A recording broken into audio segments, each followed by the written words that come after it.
अस्सलाम वालेकुम, मैं हूं डॉक्टर इरफान अहमद और आप देख रहे हैं एक्सपर्ट टॉक शो। इस वीडियो के अंदर हम एक इंतहाई अहम मौजू को डिस्कस करने जा रहे हैं। उसका नाम है प्रोस्टेट कैंसर। प्रोस्टेट कैंसर मर्दों में बहुत कॉमन है। इस टॉपिक को डिस्कस करने के लिए मेरे साथ मौजूद हैं one of the best urology cancer doctor Irfan Ahmad. Doctor Irfan Ahmad से पूछेंगे कि डॉक्टर इरफान अहमद ये बताइए, ये प्रोस्टेट ग्लैंड, प्रोस्टेट जो है ये हमारी बॉडी में कहाँ होता है और उसका क्या रोल है? अस्सलाम वालेकुम, शुक्रिया इरफान। आज आपने जिस मौजू का इंतखाब किया ये बहुत अहम है। प्रोस्टेट ग्लैंड आम लोग इसको मसाले की गदूद के नाम से जानते हैं। प्रोस्टेट ग्लैंड एक वॉलनट की शक्ल का या उसकी साइज़ का एक ग्लैंड होता है जो मसाले के नीचे पेशाब की जो नाली है उसके पहले हिस्से के इर्द गिर्द मौजूद होता है। और इसका मेन जो काम है मर्दों में वो ये तौलीदी मादा पैदा करता है और अज़दवाजी ज़िंदगी में बहुत अहम रोल अदा करता है। डॉक्टर इरफान हम ये बताइए कि अक्सर हमने देखा है कि बढ़ती उम्र के साथ स्पेशली 40, 45, 50 साल की एज के अंदर अक्सर लोग ये कंप्लेन करते हैं जी कि उन्होंने अल्ट्रासाउंड करवाया, उनकी प्रोस्टेट बढ़ गया और उसके बाद उनके यूरिन से रिलेटेड मसले भी आ जाते हैं। तो हमें ये बताइए कि ये प्रोस्टेट ग्लैंड बढ़ता क्यों है और इसका क्या वजह होती है? प्रोस्टेट ग्लैंड उम्र के साथ बढ़ता है, you can call it an ageing process. ठीक है कि जैसे जैसे उम्र बढ़ती है कुछ हार्मोनल तब्दीलियों की वजह से प्रोस्टेट ग्लैंड का साइज़ बढ़ जाता है। और जब ये बढ़ता है तो जिस तरह मैंने पहले बताया कि ये पेशाब की नाली का जो बिल्कुल इब्तदाई हिस्सा है, जब वो मसाने से निकलती है ये उसके इर्द गिर्द उसको सराउंड करता है। ठीक है। तो जब ये बढ़ेगा तो इसके कंप्रेशन की वजह से या इसकी वजह से पेशाब में बंदिश के अलामतें नमूदार होंगी।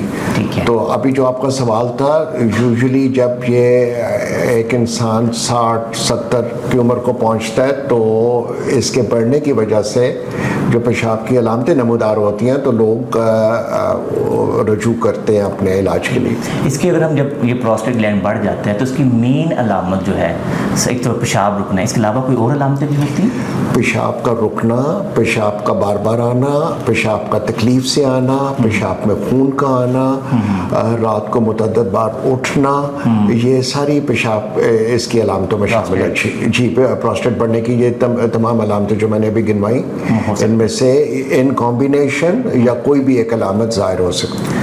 डॉक्टर इरफान, क्योंकि आज का जो हमारा मौजू है उसका मेन मकसद ये है कि लोगों को प्रोस्टेट कैंसर के बारे में आगाही दी जाए। अब अगर किसी का प्रोस्टेट बढ़ जाता है, ग्लैंड बड़ा हो जाता है, क्या हम ये डाउट कर सकते हैं कि ये उसको कैंसर भी हो सकता है? ये आपने बहुत अहम सवाल किया। ये जहाँ तक डाउट कर सकते हैं कैंसर हो सकता है, ये बिल्कुल ठीक बात है। लेकिन अक्सर लोग आके ये सवाल करते हैं कि डॉक्टर साहब मेरा प्रोस्टेट बढ़ा हुआ है, जिसको हम मेडिसिन में बिनाइन प्रोस्टेटिक एनलार्जमेंट या हाइपरट्रोफी कहते हैं। तो वो कहते हैं कि कहीं ये कैंसर में तो तब्दील नहीं हो जाएगा। अच्छा। तो ये कैंसर में तब्दील नहीं होता। कैंसर जो है वो शुरू से ही कैंसर डेवलप होता है। ठीक है। जो एज के मुताबिक प्रोस्टेट कैंसर की इलाजमेंट होती है वो कैंसर में कन्वर्ट नहीं होती। ये बहुत अहम नुकता है। ठीक है डॉक्टर इरफान, हम आते हैं कि हम पाकिस्तान की आवाम को डील कर रहे हैं, आपने लोगों को आगाही देना चाहते हैं, तो हमें ये बताइए कि पाकिस्तान के लोगों में ये कैंसर कितना कॉमन है? जिस तरह दुनिया में इसकी शरह तनासब बहुत ज़्यादा है और मर्दों में ये दूसरे या चौथे नंबर का कैंसर है। अच्छा। तो पाकिस्तान में भी उसी तरह इसमें बहुत ज़्यादा रुझान पाया जाता है इसके बढ़ने का कैंसर। ठीक है। अनफॉर्चुनेट दो बातें हैं। एक तो हमारे आदाद शुमार हमारे पास बिल्कुल सही नहीं है और दूसरा लोगों में इसकी अवेयरनेस ना होने के वजह से हम ज़्यादातर जो कैंसर के मरीज़ देखते हैं वो उसके एडवांस स्टेज पे देखते हैं। जिस तरह बाकी वेस्टर्न वर्ल्ड में है कि ये कैंसर जब प्रेजेंट करता है और लोग डॉक्टर के पास जाते हैं तो ये इब्तिदाई सतह पे होता है। लेकिन हमारी प्रैक्टिस में हम यूजुअली ये देखते हैं कि ये कैंसर या तो काफ़ी बड़ा हुआ है या ये ऑलरेडी उस स्टेज पे होता है जिसको हम कहते हैं कि ये मुंतशिर हो चुका है। डॉक्टर इरफान, हमारी नाज़रीन को ये बताइए कि प्रोस्टेट कैंसर की अलामत क्या होती हैं जिनसे ये अंदाज़ा लगाया जा सकता है कि इस बंदे को प्रोस्टेट का कैंसर है?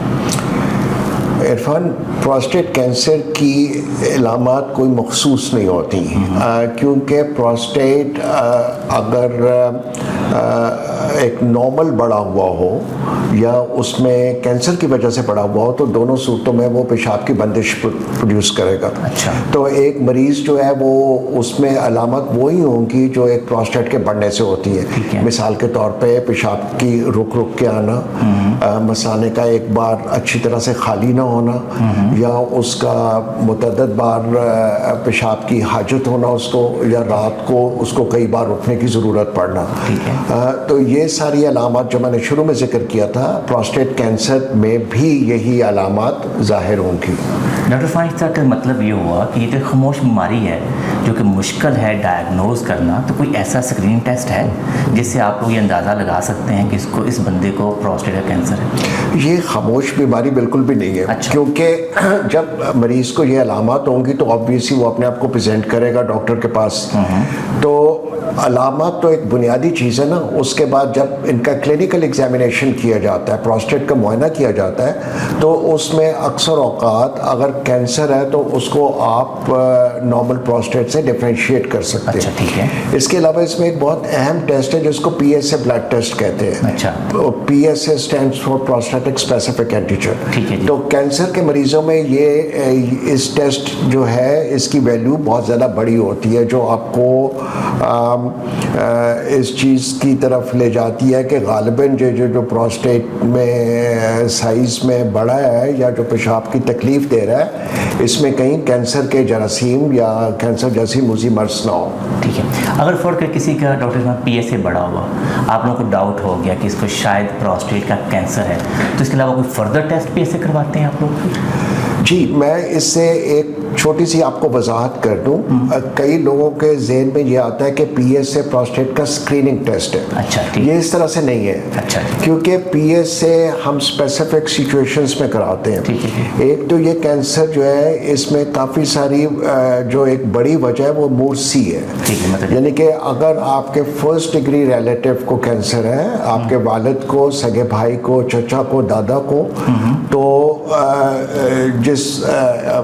جس کی ہم بات کر رہے ہیں اس میں یہ کینسر کا انسیڈنس دگنا ہو سکتا ہے. صحیح ہو گیا. اور اگر آپ کے دو فرسٹ ڈگری ریلیٹیوز کو ہے، باپ کو بھی ہے، بھائی کو بھی ہے، تو اس کی شرح جو ہے وہ 11 گنا بڑھ سکتی ہے. تو اگر کوئی ایسا پیشنٹ مل جائے تو اس کا regular P S a test 45 یا 50 سال کی عمر میں ریگولرلی ایئرلی کرنا چاہیے. اس کے علاوہ جو پیشنٹس علامات کے ساتھ پریزنٹ کرتے ہیں، جس طرح ہم ذکر کر رہے ہیں پیشاب کی بندش کی علامات، تو اس میں بھی پی ایس اے کا ٹیسٹ ضرور کرنا چاہیے. پھر اگر جو ڈاکٹر مریض کا معائنہ کرتا ہے اور اس کو معائنے پہ لگتا ہے کہ پروسٹیٹ کی حدود جو ہے وہ نارمل نہیں ہے اور اس میں ممکن ہو سکتا ہے کینسر ہو، تو اس کا بھی پی ایس اے ٹیسٹ لازماً کرنا چاہیے. ڈاکٹر صاحب، جو دوسرے ٹیسٹ ہیں جیسے کہتے ہیں ایم آر آئی یا بایوپسی، وہ کب آپ لوگ کرواتے ہیں؟ جی، اگر علامات، ایگزامینیشن اور پی ایس اے، یہ تینوں چیزوں سے اس چیز کی نشاندہی ہو رہی ہے کہ پروسٹیٹ میں کینسر ممکنہ طور پہ ہو سکتا ہے، تو next step is biopsy. Prostate کی بایوپسی کرتے ہیں. ایک دفعہ پروسٹیٹ کی بایوپسی میں اگر خدا نخواستہ کینسر آ جائے تو نیکسٹ اسٹیپ ایم آر آئی ہوتا ہے، جس سے ہم پروسٹیٹ کی اسکریننگ کرتے ہیں. ڈاکٹر صاحب، یہاں تک تو ہم پہنچے کہ ڈائگنوسس ہو گیا، اب کسی بندے کو کینسر ہے. اب آبویسلی اس کی سٹیجز ہوتی ہیں، اور آج کے دور میں ہر ایک کو پتہ ہے کہ جتنا جلدی کینسر ڈائگنوز ہوگا اتنے زیادہ اس کے رزلٹ ہوں گے.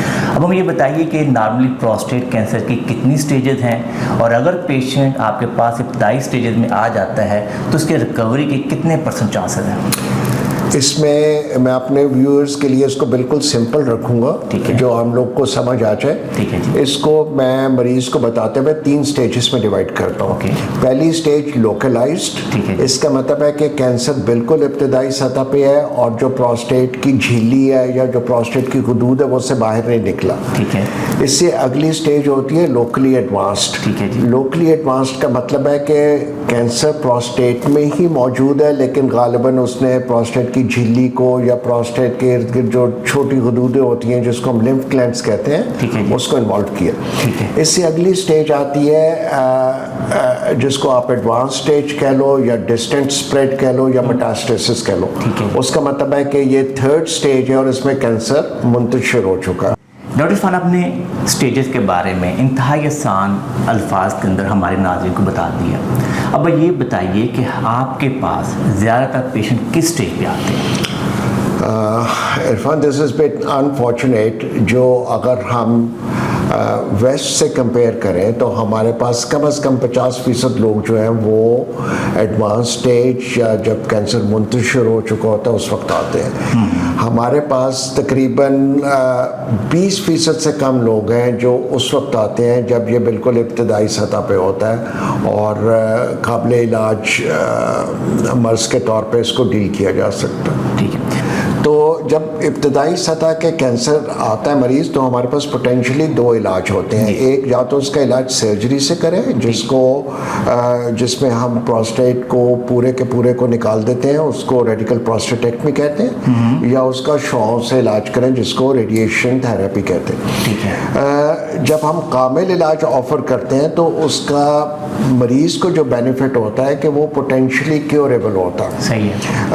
100% क्योर का लफ्ज़ कैंसर के मामलात में यूज़ करना ज़रा मुश्किल है, लेकिन ये इंशाल्लाह ताला पोटेंशली क्योरेबल होता है और इसमें काफ़ी ज़्यादा चांसेस होते हैं कि मरीज़ को कैंसर से निजात दोबारा उसको कैंसर ना आए। जी जी। अच्छा डॉक्टर इरफान, आपने इब्तदाई सतह का इलाज बता दिया और आपने कहा कि ज़्यादातर यही चांसेस होते हैं कि बंदा जो लाइफ लॉन्ग है दोबारा उसको कैंसर का अटैक ना हो, जिस्म के और हिस्से में कैंसर ना जाए।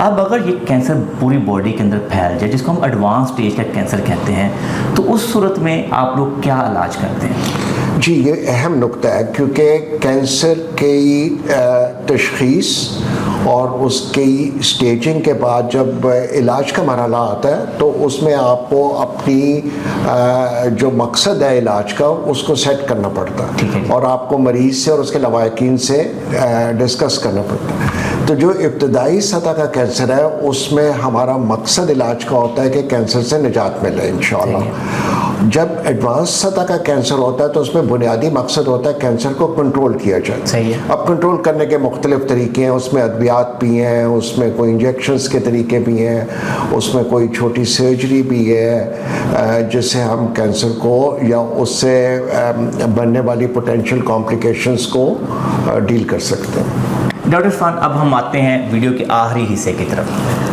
अब हमें ये पता चल गया कि किसी को कैंसर है, किसी को इब्तदाई सतह का कैंसर है, किसी को एडवांस स्टेज का कैंसर है। इब्तदाई सतह के कैंसर के अंदर काबिल इलाज होने का आपने बताया।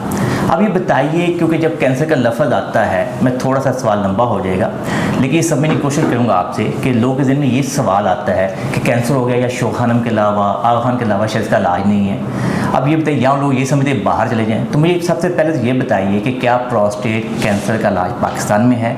और जैसे कि आपका नाम है माशा 30 साल से इस प्रैक्टिस का हिस्सा है और अब आप होराइजन हॉस्पिटल में प्रैक्टिस करते हैं, तो क्या आप इसका कामिल इलाज होराइजन हॉस्पिटल में ऑफ़र करते हैं? जी इरफान, सबसे पहले तो ये बात समझने की ज़रूरत है कि जिस तरह आपने लोगों को कहा, लोगों का पहला कॉन्सेप्ट तो ये है कि कैंसर का लफ्ज़ आते ही या कैंसर का लफ्ज़ सुनते ही उनका ख्याल ये होता है कि इसका इलाज या तो कीमोथेरेपी से होगा या रेडिएशन से होगा। ये बात दुरुस्त नहीं है। ठीक है जी। ख़ास तौर पे कि यूरोलॉजी के जो कैंसर है उसमें सर्जरी जो है वो बहुत इंटीग्रल पार्ट या इंटीग्रल रोल प्ले करती है, आइदर द फुल ट्रीटमेंट या पार्ट ऑफ द ट्रीटमेंट।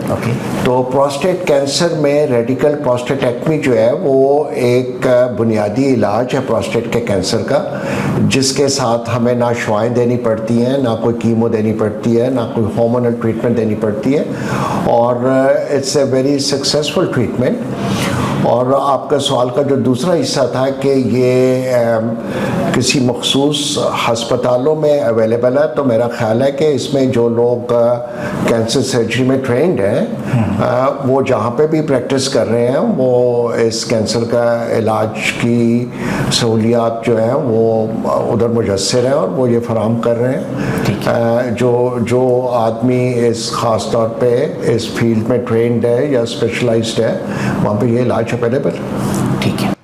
मैं उम्मीद करता हूँ कि इस वीडियो के थ्रू जो हमारा मकसद था कि आम लोगों को, ख़ासकर मर्दों को जो 40 साल से ज़्यादा हैं, उनको प्रोस्टेट कैंसर के बारे में आगाही हो, और ये वीडियो आपके लिए बहुत मुफीद होगी। हम डॉक्टर इरफान का बहुत मशकूर हैं कि उन्होंने अपने कीमती वक्त में टाइम निकाला और हमारे नाजरीन के लिए स्टेप बाय स्टेप सारी इन्फॉर्मेशन प्रोस्टेट कैंसर के बारे में दी।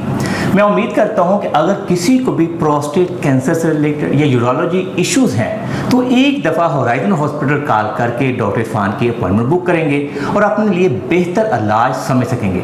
मैं उम्मीद करता हूँ कि आपको हमारी वीडियो पसंद आई होगी। अगर आपको ये वीडियो पसंद आई है तो इसको लाइक और शेयर कीजिए, हमारे चैनल को सब्सक्राइब कीजिए और बेल आइकन को ज़रूर क्लिक कीजिए ताकि आपको हमारी नई वीडियोज़ के बारे में आगाही हो। अल्लाह हम सबका हामी नासर हो। अल्लाह हाफिज़।